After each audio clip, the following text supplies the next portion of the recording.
What could possibly lead someone to brutally murdering one of their best friends? That is the question we will be asking ourselves as we go through today's case. Ariel was known as an intelligent, motivated young woman whose life was taking an extraordinary path towards success. But one night, everything changed in the most devastating way. What makes this case so disturbing, so perplexing, is that the person thought to be responsible for her brutal death is one of her closest friends. There were no arguments that night, no bad blood. So what could have led a friendly birthday celebration turning into nothing short of a nightmare? That is what we will dissect in today's video. But before we get into the details of this case, we all know that cases like the ones we discuss on this channel can be tough to get through. That is why I like to sprinkle a little bit of something fun into my day-to-day. I've been loving trying new scents to add to my collection. It's just a little way to get me excited for the day, especially when I find just the right scent. Now, I never really know exactly what scent I'm gonna like, but having different sample bottles to try has really broadened my tastes and made my day-to-day so much more fun. And that's where a service like Scentbird comes in very handy. They offer a monthly subscription that lets you explore over 900 authentic designer and niche fragrances. Each month, you receive an 8 milliliter vial providing about 120 sprays, plenty to test how a scent works for you in various situations. This month, I've had a few new scents that have become my absolute favorites. First, I have Madre by Malo. This one is made with notes of cacao, vanilla, strawberry, and milk. And let me tell you, this one reminds me of a strawberry shortcake. And just look at how cute the little bottle is.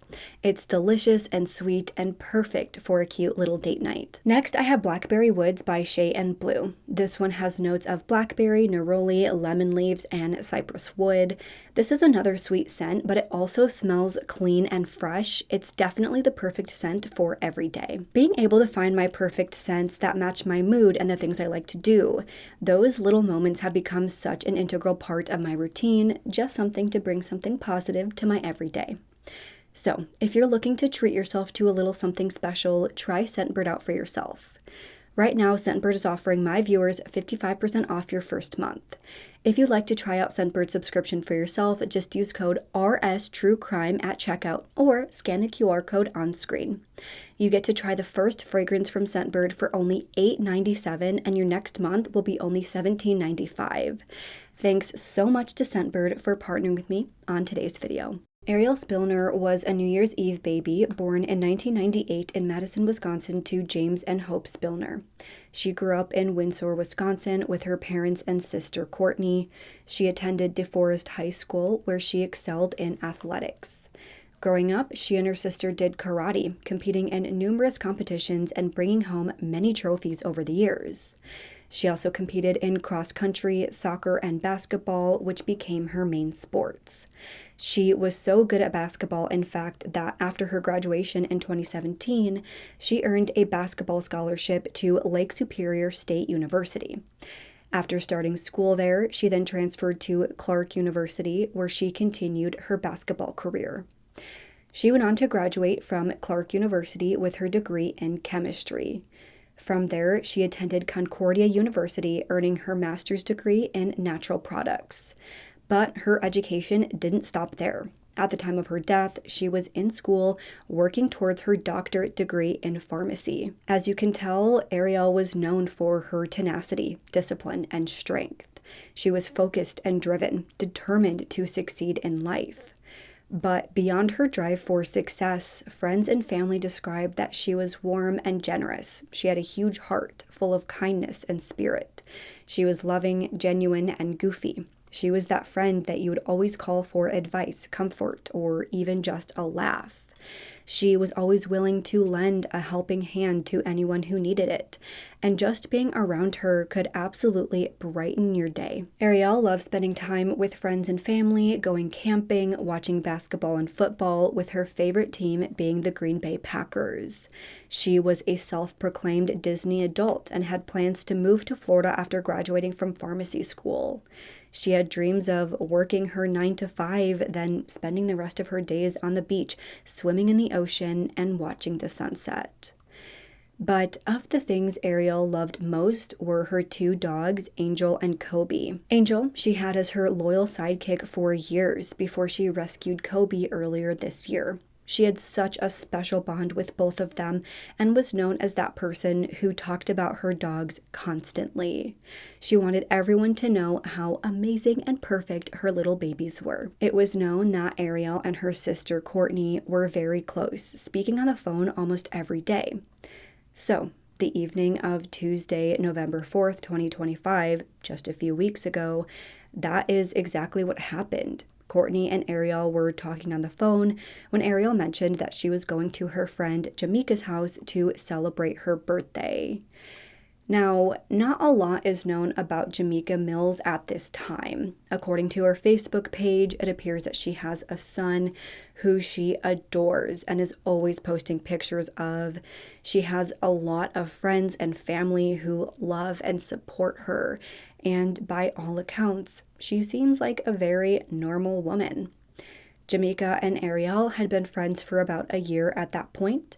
On Ariel's TikTok, the two have multiple videos together, showing them being silly, dressing up in wigs, dancing, and having fun together. From those videos, it appears that they had a close friendship. And like I said, the two had plans to celebrate Jamaica's birthday together that evening. Ariel had a big test later in the week, so she wasn't going to be out too late. They didn't have any crazy plans or anything. They were just supposed to chill at Jamaica's place that night. That is why the events that would go on to unfold have left so many completely dumbfounded.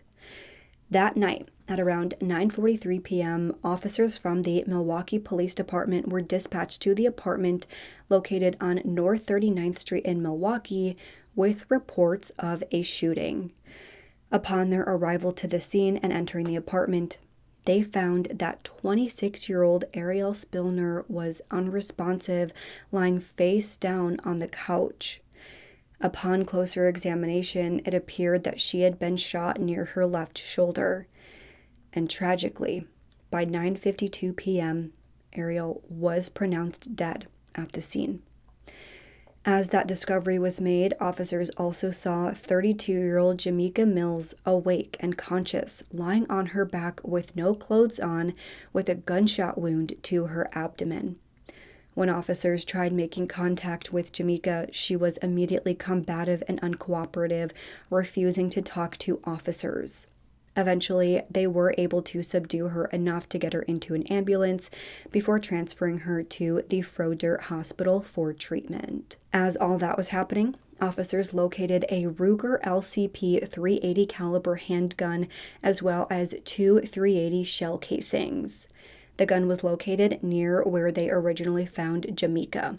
Upon later testing, it was confirmed that the casings belonged to that gun, which was registered to Jamaica. Near the gun, they also noticed a pair of green leggings with blood on them, as well as a brown t-shirt which had what appeared to be a bullet hole in the front abdomen area with a large blood stain surrounding it. It was said that the outline of the hole was black, which indicates that the gunshot was sustained at a very close range. Also on scene was an individual only identified as EAB in arrest documents. EAB is said to be Jamaica's sister-in-law, who said that she was present at the time of the shooting. She reported that she was in her room with Jamaica's child when she heard someone say, "Bitch, you trippin'," before hearing 2 gunshots. At this time, that is really all we know about what the sister-in-law had to say. After all of this, of course, Ariel's body was sent to the medical examiner for an autopsy. There, it was determined that she had been shot 1 time with the bullet entering her left upper chest, passing through her left lung, left pulmonary artery, and aorta before penetrating and becoming lodged in her right lung. So she was shot just at the right angle for the bullet to cause catastrophic damage. She was killed very quickly, and based on the injuries she sustained, it was very unlikely that she could have survived even if medical attention was provided right away. It is so very tragic that it had to happen that way. Inside the School of Pharmacy at Concordia University Thursday, bouquets of flowers for loved ones of Ariel Spillner. When she graduated, she wanted to move to Florida and be a pharmacist there. Why did she want to be a pharmacist? She wants to help people. She loves helping others. She would give you the clothes off her back if you needed it. Courtney is Ariel's older sister. I had talked to her at 8 o'clock that evening, and everything was fine. She was her goofy self, laughing, smiling, joking around. Less than 2 hours later, at 39th and Lancaster, police say someone shot and killed Ariel. Do you remember the last thing that you guys said to each other? We told each other we loved each other when we hung up the phone. We always say it. This time it's just a little more special. Police say a 31-year-old woman was also shot. She survived, and it's who police arrested in connection to Ariel's death.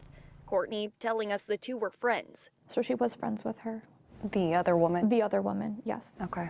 It was her birthday, I guess, and she probably just went over there to celebrate. Those closest to Ariel tell us they're still trying to piece together what happened at that house on 39th Street. At her school Thursday, family and friends leaned on each other for support. It's heartbreaking. If there's anyone that deserved to live out their dreams, it's Ariel. She's an incredible person who was taken way too soon. She had so much more life left to live. Now, going back to the night of the shooting, once Jamaica arrived to the hospital, she was initially said to be uncooperative with hospital staff before she seemingly calmed down for the night. The following day, she was then interviewed by detectives. She initially said that she could not remember what happened that night. She said that she lives at the address with her sister-in-law and child, and admitted that she owned a small handgun. She continued to say, though, that she didn't remember what happened to her or Ariel. All she knows is that she woke up in the living room, and the next thing she knows, she's being transported to the hospital. But as the interviews continued, she started answering more and more questions about herself and Ariel. They discussed anyone she knew of in Ariel's inner circle, including who each of them have dated. She was then shown a photo of the brown shirt with a bullet hole in it and confirmed that this was the shirt she had been wearing that night. She then went on to explain that she and Ariel were hanging out at her apartment and talking about Ariel's boyfriend when all of a sudden she heard and felt a shot to her abdomen. She said that Ariel must have shot her. But when asked about who shot Ariel, she didn't have much of an answer. At that point, though, officers knew that this likely was not the full picture. They did not think that Ariel was the one responsible for this at all, given the evidence they already had. The shot that Ariel sustained was not at close range. Meanwhile, the shot that Jamaica sustained was at very close range. And once again, the gun was found near Jamaica, not Ariel. So they pressed her further, and eventually she did spill the real story, or at least her version of the real story. She explained that the two went to the store at around 9 p.m. that night, returning back to the apartment to smoke some weed together. But it seemed like the weed made both of them paranoid. Apparently, Ariel was supposed to cut her dog's hair with scissors that night, and for whatever reason, Jamaica became paranoid that Ariel was going to stab her. So, Jamaica went into her room, grabbed her handgun off her bedside table, and returned to the living room. Once there, Ariel made some sort of hand motion, and just as she did that, Jamaica shot her one time, causing Ariel to fall towards the ground, landing between the couch and ottoman face down. My guess is that when Jamaica got up either to get her gun or when she came back, this is likely when Ariel said, "Bitch, you're trippin'." Jamaica then went on to say that she didn't see the scissors at that time, nor did Ariel make any threats to actually stab her with the scissors. So that hand motion is still up to question, whether she initially thought she was reaching for the scissors or thought that she had them at first before realizing that she didn't see them after all. We don't really know. After shooting Ariel, Jamaica then started walking towards the front door, and I guess she accidentally shot herself in the stomach, but had no idea how she managed to do that. After shooting herself, she heard her sister-in-law yell, "What did you do?" before she passed out on the ground. After telling this version of the story, she said that she did not mean to kill Ariel, but understood that grabbing the gun was dangerous and that it could have led to her death. After spending some time in the hospital receiving treatment for her gunshot wound, 32-year-old Jamaica Mills was arrested and charged with first-degree reckless homicide. She pleaded not guilty, and her bail was set at $150,000. As of right now, she remains in jail as she awaits her next court appearance. So as of right now, that is the information that we have on this case. In the aftermath of this, people have come out in droves to share their opinions on how this could have happened and why this happened, and that is partially the reason I chose to cover this case. I know it's a very recent and ongoing one, and of course, with any information that comes out, I will do my best to keep you all updated. But given what we know right now, I want to share some of what people have been saying and also share what I think. To sort of summarize, as far as we know, Ariel and Jamaica had a good friendship. They weren't friends for that long, so there wasn't too much of a history there. There has been no information to indicate that they had any issues or had even gotten into any sort of argument that night. Supporters of Jamaica's have said that she is a loving mother who has never and would never want to hurt anyone. She is a friend to many, and they say that only those who know her really understand what she's going through. She never meant for this to happen and still doesn't understand it herself. Meanwhile, supporters of Ariel want harsher charges for Jamaica. She killed a bright, beautiful girl with so much life ahead of her for absolutely no reason. It wasn't the gun that killed her. It was her friend. But with that, we have this other element, which is the weed. Now, with the weed issue, I know there will be people on both sides. There are people on both sides, outside of this case and within this case, and I know there will be people on both sides in the comments below. So no matter what your opinion is, I want to hear it. But I'm going to tell you guys what I think, and I'm going to share some arguments on what I think people might say on either side. Now, some might say that the weed must have been laced to cause her to become paranoid and act out. Now, I do want to note that weed is not legalized in the state of Wisconsin. That means that they may have purchased the weed from a dealer, which does increase the likelihood of it being laced. It's not like other states where you can just go to the dispensary and pick up a joint knowing that it's clean. So they either got it from a dealer or they might have crossed state lines to get the weed. We don't know how they got it, but in all likelihood, they probably did go to a dealer. With that being said, though, others would say that even if the weed wasn't laced, some people really do react differently. For the vast majority of people, all weed does is make you relax. It makes you hungry. It makes you want to lay down and watch a movie, giggle with your friends. But for some, it's a whole different ballgame. I'll use myself as an example. I personally don't like weed because anytime I've had it, no matter if I smoke it or if it's an edible, no matter the strain, the dispensary, no matter what, I've tried it multiple times. I've tried it multiple different ways. I get anxious every single time. I don't like how it makes me feel. The only exception is sometimes I can microdose some indica to get to sleep, but if I don't immediately go to sleep after taking it, I start to become anxious. For me though, I really just get anxious and in my head, I'm manually breathing, checking my heart to make sure it's still breathing. For others though, the anxiety is different. I've heard some people who get anxious that they're about to be busted by the cops, even if they're in their own home and have no reason to think that the cops are going to come busting the door down. Others get paranoid that they're embarrassing themselves or things like that. So I will be the first to admit that weed can do strange things to some people. That being said, I would also bet that this was not Ariel or Jamaica's first time smoking weed. Of course, that isn't confirmed, but I would bet money on that. I say that because normally when someone has anxiety or paranoia on weed, it happens within the first few times of smoking or taking edibles. Typically, that would stop someone from wanting to continue smoking. If you are a regular weed smoker, you likely feel good from it. So for someone who regularly, or at least semi-regularly, uses weed, it's a lot less likely that they will randomly develop a sudden bad reaction. It can happen, but it's rare. So again, I will say that it can happen. I don't want anyone to say that I'm saying that it's impossible, because I know that it can happen, but it's a lot less likely than someone like me who kind of reacts that way every time.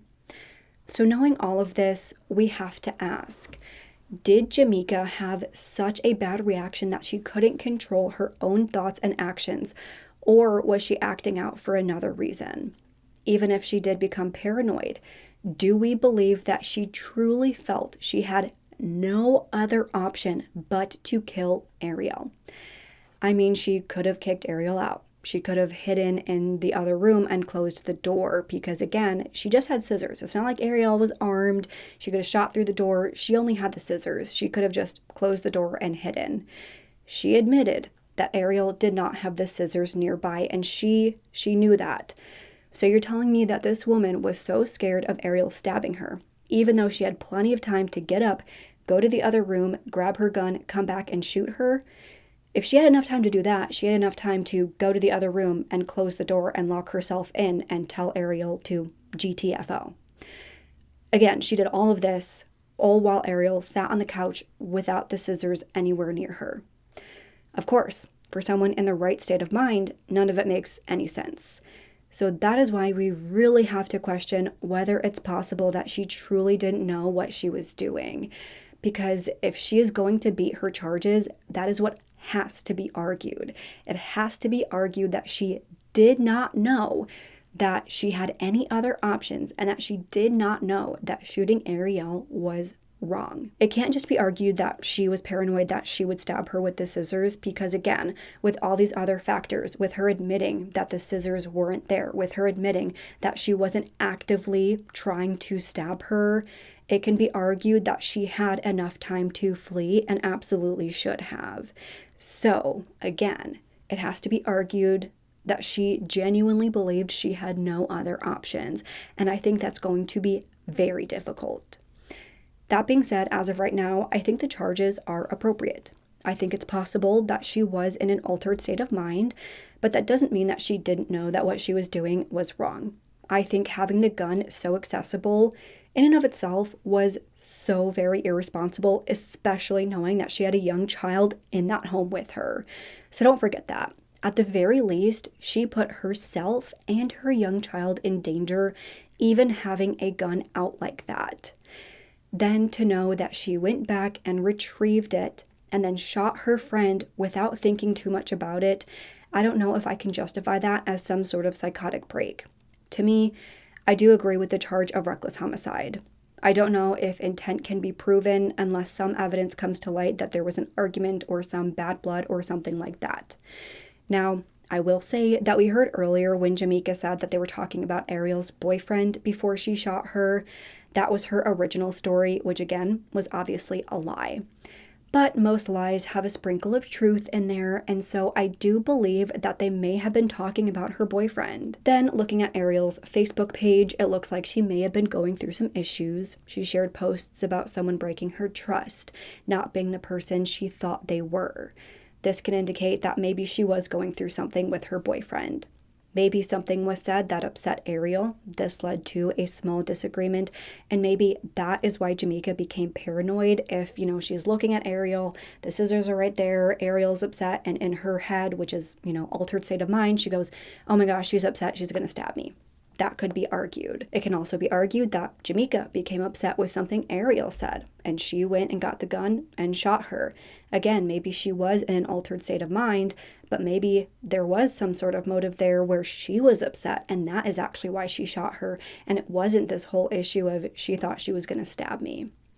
But again, there is currently no evidence to suggest that, and I will say that the only person in that house that could corroborate any sort of argument or story is her sister-in-law, and I would bet that The sister-in-law is probably going to be on Jamaica's side. So if there was an argument, I doubt she would actually tell police that.